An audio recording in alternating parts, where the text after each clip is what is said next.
you don't need a primer.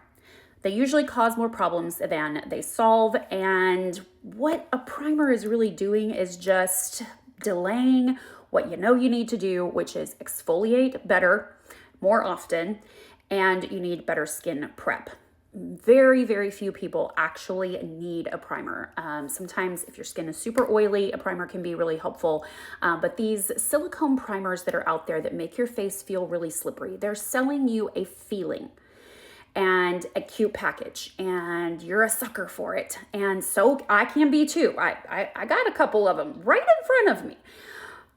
But it's okay to make an educated decision to do the wrong thing sometimes. But if you think that a primer is going to solve your problem, it's not. It's just masking. It's giving you a slippery feeling that makes your skin feel like glass. And then you think that your foundation is going to just lay effortlessly on top of that. But what it's actually doing is acting like spackle. It's filling in all of the gaps and giving you a temporary feeling. It's not penetrating your skin. It's sitting on top. And silicone on top of silicone by the end of the day just doesn't look that great. And I think you know this. If makeup is not serving you well, if you feel like you're missing the boat and you're buying the things and you're doing what you think you should be doing, take a step back and get a couple, let's go through some FAQs, okay? Are you doing your makeup in the bathroom? Get out.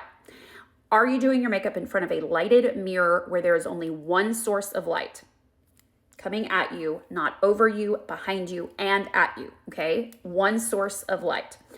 Are you using cream-based makeups or silicone? You can't read the ingredients? That's okay. I get it. I promise you anything with O-N-E at the end in your ingredient list is probably silicone.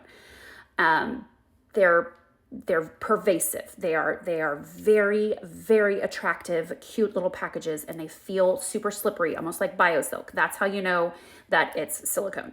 Okay, cream-based foundations are kind of hard to find, honestly, and then when you do find one, it's usually petroleum-based and not a clean product. So professional makeup artists for 25 years, we have relied on cream foundations and concealers for ever. It's just the gold standard. It is better for your skin. It's better for all skin types, and it's much more blendable and easy to work with, very versatile. So my point today in telling you, first of all, you probably don't need a primer, and if you're using one and if makeup's not serving you well, it's probably the primer. Just don't. Just don't. Start exfoliating your skin. Look for my videos on extreme exfoliation and start doing that at home. You need to buy nothing. You probably have everything you need in your kitchen. Then start doing skin prep. Make sure that you are using a rose water or a hydrating toner to fill up your cells with water. Then use a moisturizer over the top of that is not petroleum based. I have a list if you want to know all the names for petroleum because there's like 12, and you can get that in my contact form. And then you need to be putting an oil on over that, even if your skin is oily. Yes, you have to use an oil last.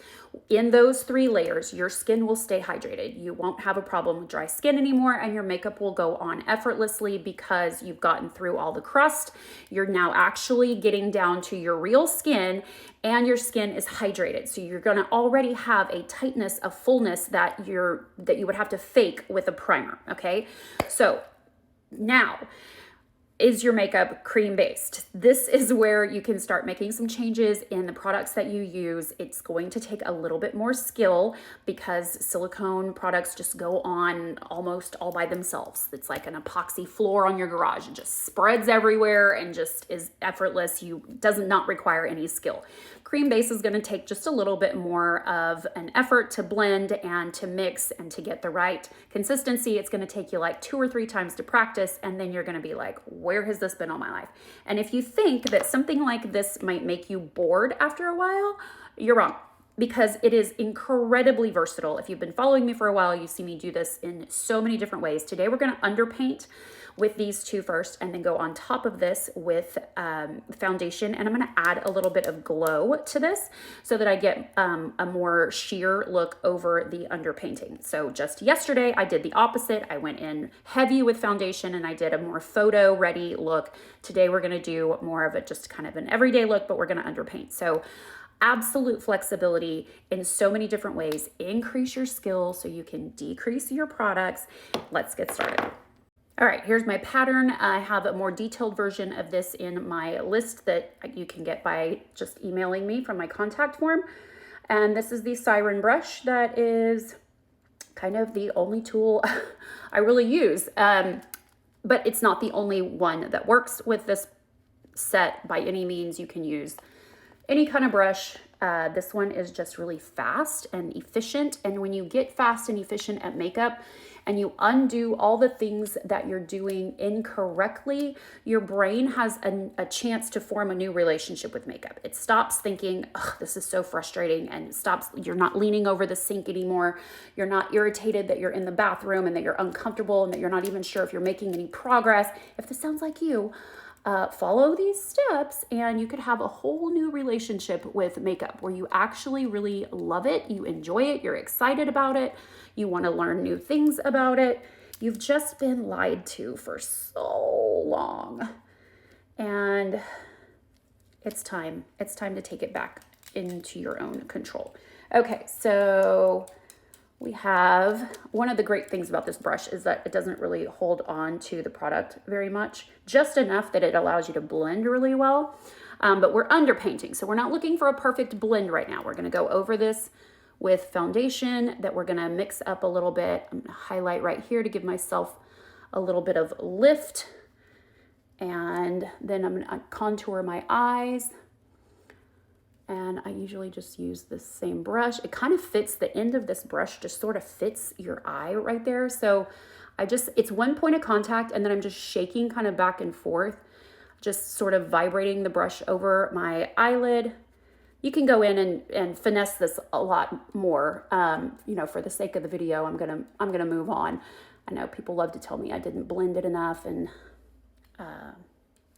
okay. Blend as much as you want. All right, so here we go. Now we're gonna go over it with a little bit of a glow drop situation. I have these fun little glow drops that I found on an end cap at one of those big makeup stores. And there's plenty of these products. It does not have to be this one, but they're just, you know, the shiny stuff. So I'm gonna put a little bit of this on over my underpainted face. And that's gonna give me way more shine than I actually want, but then we're gonna go over that with the foundation. Now we'll just kind of give ourselves a little bit. Now it's going on very, very smooth. It's gonna blend out super easy over all of this. When the first thing you put on is foundation, it takes a little bit more effort to blend it in. It needs to warm up on your skin to loosen up. But now it is gliding over, so I'm just kind of patting it in and sort of tampering down the level of glow that other product was giving me. So I just kind of I needed to glow today.